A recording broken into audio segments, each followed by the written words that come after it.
When I learned that you had entered chemo, I wasn't sure what was mine to feel about someone I had only met twice and who would never remember me because they met so many. Each time they locked eyes with one of us who were hungry, starving even for just a single word of hope. The first time I met you was in the belly of a Columbia University black box theater in 2014, when the person I would marry had moved back home to Portland, Oregon because things were just not working out.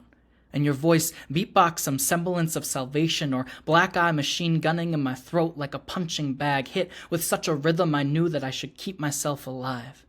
This was 1 year before my father died, alone inside a trailer park near Tallahassee, Florida, and you best believe on that Greyhound bus to the university morgue where I would identify his body, I listened to Yellowbird on repeat 30 minutes in a row to have something to cry to let something out after a long life of keeping so much in, the stories and the atrophy, the ambiguous loss and the guilty serenity of when absence made its home in me so deep my host became synonymous with the namelessness I beat into its foundations. Even my metaphors are grounded into the roots of your words in ways that are invisible until I scribble out a draft poem in a notebook on an airplane and I see I've mentioned the word moon 16 times in 3 pages. You seem to have that effect on people. The weight of understanding and the release of erecting that understanding into language. I do not envy any of us architects who know how to put words to love. I always admired your bravery to do it just the same and just as brokenly authentic as the way baptism blesses babies through the humble knowledge that there is beauty in marking the moment we remember that all things will die.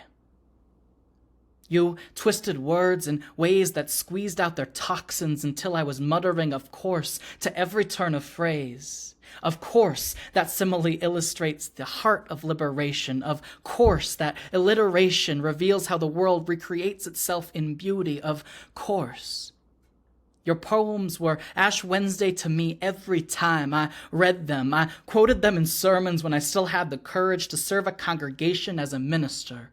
You have no idea how many oncology patients in the hospital heard your words when I was a chaplain and looking for something they could hold the night before the void snuck its lips around their eardrum to welcome them. Back to the place we're all from and all are going, perhaps. You have no idea the comfort your being that was encoded into syllables brought to those I read it to in the first and last stages of their chemo. The moment of their diagnosis, and then the moment when the surgeon said there is nothing else they can do. You have no idea how many young gay women I spoke to in my office that said Reverend on the door in gaudy gold letters. How they carried the shame of a church and a world that had denied them their existence for their entire lives. Until they heard you preach through their Spotify stations and they remembered that it was okay to emerge from dark places. Sometimes we all just need permission.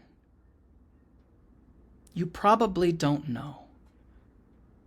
But some days your poems gave me permission to lay down on my rug and let the wool bristle and wail until the pain shed its skin to become gratitude. The second time I met you was 6 years later in an Episcopal church on Capitol Hill in Denver, 7 blocks away from where my wife and I signed the papers for divorce. You were alternating sets with Julian Baker for a podcast. Your breath filled us. The meeting was 2 seconds of your time before you left. There was no handshake, just a thank you. While I write this, I am imagining how many thousands of thank yous you have received over the course of your life, the spoken and the unspoken. I am imagining how many moments you have created through saving lives. I am not sure if anyone ever told you about the sheer number of us that would listen to your voice in the sidewalk line outside the New Eurekan just to pump ourselves up before the slam poetry scores came through. I am not sure if anyone told you how many times I would cover one of your poems at poetry readings in the Bowery, and it would get more applause than any of the original poems I would offer up. I was never mad. I was grateful that even off another tongue, the holy you had tapped into could infiltrate hearts. When I learned that you were going through chemo, I learned it at the same time I learned that you had a new book coming out. and I am not sure why. I could not help but think, of course.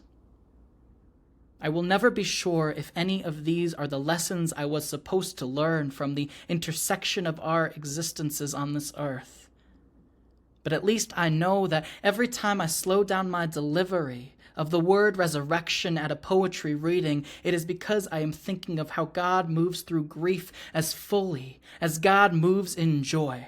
And whenever I think of that, I invariably think of the poetry that is you, and you have no idea how many of the small puddles you have waded through have rippled infinitely in the frequency of gratitude that have touched a world so in need of the simple invitation into gratitude. So here is a poem of gratitude.